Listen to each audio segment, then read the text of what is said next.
لطالما اختلف الناس حول الأفضل في الموسم، فما بالك إذا تعلق الأمر بالتاريخ؟ كلمة التاريخ كبيرة جدا وتحمل مسؤولية ضخمة، والفصل فيها قد يفرض عليك معايشة كل الأجيال. مجلة فرانس فوتبول أفرجت عن قائمة 11 لاعبا الأفضل في التاريخ، صوت عليهم 140 صحفيا عبر العالم اختارتهم المجلة. القائمة ضمت لاعبين لم يمسهم الجدل مثل مالديني وبيكام باور في الدفاع، ومارادونا وبيلي في الوسط، وثلاثي القاطرة الأمامية رونالدو وميسي، والظاهرة رونالدو لويس نازاريو دي ليما. الجدل اشتعل بغياب بعض الأساطير وحضور لاعبين يرى الجمهور أنهم أقل شأنا من نجوم يخجل منهم التاريخ إذا لم يذكرهم.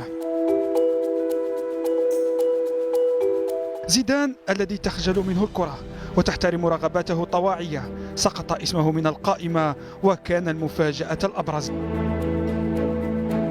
بطل العالم وأوروبا، بل قل منتخب فرنسا لوحده، والأفضل أوروبيا في 50 سنة قبل عام 2004 بمناسبة اليوبيل الذهبي للاتحاد الأوروبي الذي صوت فيه 7 ملايين لا مكانة له في هذه التشكيلة.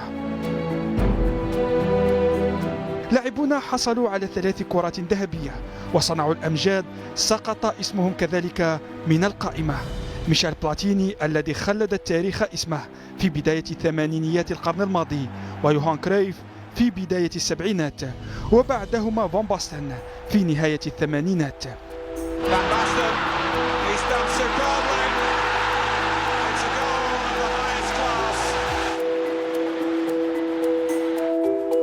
ثم دار الجدل حول أسماء أخرى يرى المتابعون أنها أحق بالتواجد في القائمة، مثل ألفريدو دي ستيفانو صاحب الكرتين الذهبيتين، وجان لويجي بوفون بطل العالم. كما دار التساؤل حول المقاييس التي اعتمدت، فإذا تعلق الأمر بالألقاب فليس هناك من جمع أكثر من داني ألفيش، وإذا تعلق الأمر بالمساهمة الشخصية في الفريق فالرمز هنا هو سيرخيو راموس. راموس راموس راموس راموس راموس. وإذا كانت بالمهارة والمتعة فالعنوان واحد، رونالدينيو. أما إذا كانت بالكاريزما والقيادة والألقاب فالكرة إذا نطقت تقول لا يوجد من يفوق ذلك الزيدان.